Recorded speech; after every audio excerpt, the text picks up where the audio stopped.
So a lot of y'all tagged me and wanted to know what that is. And honestly, I don't really know. Okay, that was kinda cap. It's a maned wolf and they're pretty common in Brazil and Argentina. But they're not wolves, they're not foxes, they're not even cross-dressing coyotes, they're kinda just their own thing, and they are really weird. Because even though they're technically related to wolves, most of their grocery list is just fruits and vegetables. Like that one dude that brings a veggie burger to a cookout. Now that I'm saying that out loud, they're basically the pandas of dogs. Also, they smell like Snoop Dogg's studio, to the point where police were called to a Dutch zoo to investigate what they thought was burning bush when it was actually the still puppy's piss. Also, they straight up sound like an identity crisis.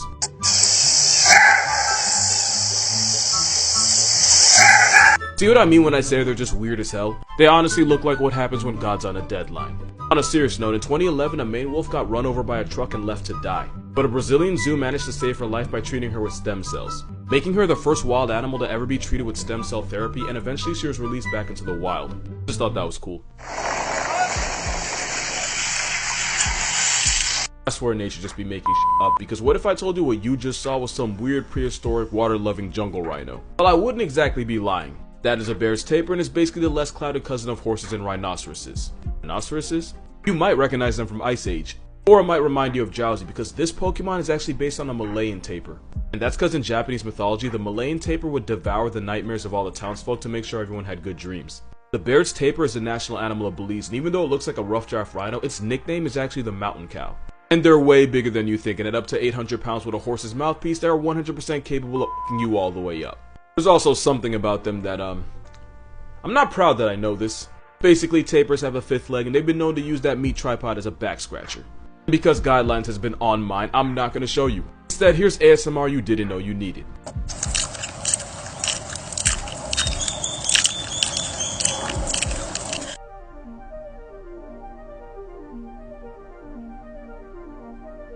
Some things just have Australia tattooed all over it.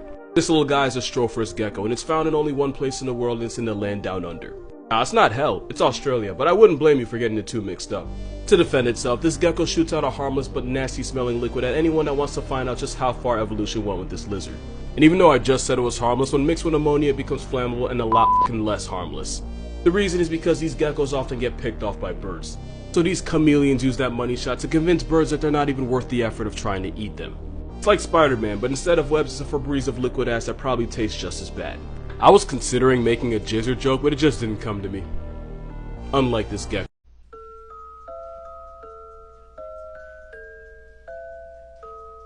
So when I first talked about this, I thought it was a black sea hare, a giant species of sea slug, but it turns out the truth is somehow weirder than that.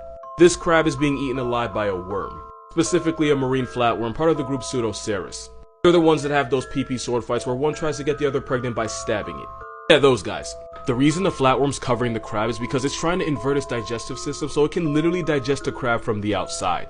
Or option 2, it'll spit digestive juices into the crab, wait for the crab to become a pre-digested paralyzed soup, and then slurp it through its mouth. Also, some flatworms will use poison to cripple their prey just so they can eat them alive. The poison some of them use is a toxin called tetrodotoxin. If that sounds familiar, it's the same toxin that makes the blue ring octopus and the fugu blowfish so dangerous.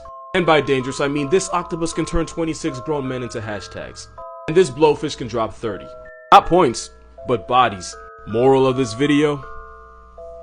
Yeah, that crab is f***ed. These teeth belong to the world's scariest vegan. This is a gelato baboon, and even though its teeth looks like it should belong to a saber-toothed cat, they eat almost nothing but grass, and they'll spend all day grazing like cows. And they'll do this while rolling up in squads of up to 600. That is a gelato monkeys. And that joke is why I'm still single. Speaking of failed relationships, they cheat on each other like all the time. Normally, only the dominant male is allowed to mate, but sometimes the females will go behind his back and hook up with the lower ranking monkeys, and they'll even suppress their usual mating noises just so they don't get caught. Because if they get caught, the male could turn the side piece into a hashtag. So yeah, they know what they're doing. They're also called bleeding heart monkeys because of that bright patch of skin on their chest. If you have a weak stomach, hide in the comments, you're not gonna like this one. Because when a female gelato's in heat, she'll start growing this weird ass blister necklace that tells other males she's available. Hate it. I hate all of it. I somehow almost forgot to mention this, but they'll flip their lips and expose their teeth to intimidate a rival or someone who's just too close in general. And considering sometimes they'll form gangs and bully other animals like leopards, yeah, you don't want those problems. Now, what if I told you not only is this skull real, the animal it belonged to very well could have been your neighbor. If you live in North America or some parts of Asia, this thing could have made its home in your backyard. This is the headpiece of metaminodon planiforms. It was a semi-aquatic unit of an animal related to the rhinoceroses of today. Basically, lock a hippo and a rhino in a hotel room together, and this disrespect to the natural order is what would have walked out. Metaminodon was estimated to grow to 13 feet long and break the scales at 4,000 pounds. Like hippos, this walking bus of an animal would have grazed on mostly grass.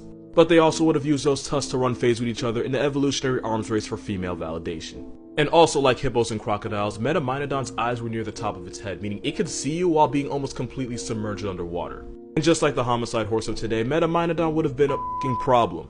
But this swamp rhino got vaulted about 35 million years ago. Because even nature knows when to stop the gimmicks. Nah, it's just me, but check this out. This is one of the most endangered animals in the entire world, and there's not much time left for them.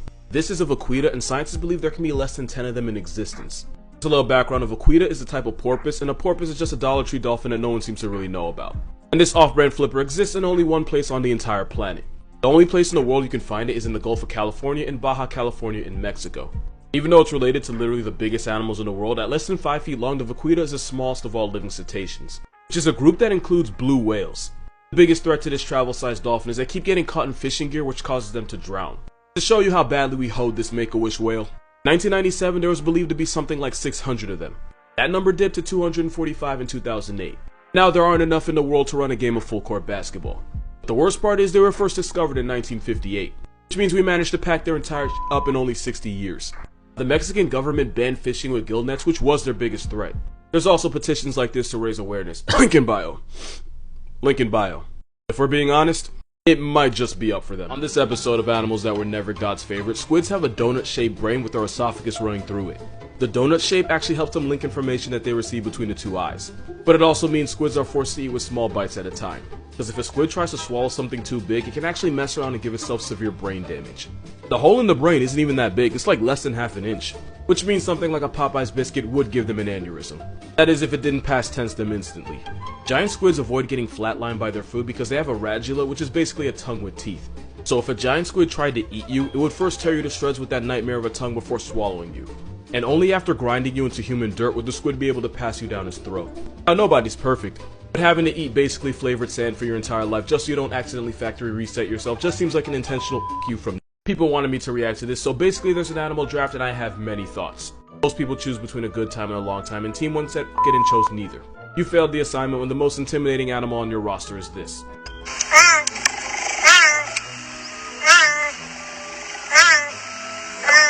We love dogs, but if you only have one, it's not going to take you very far.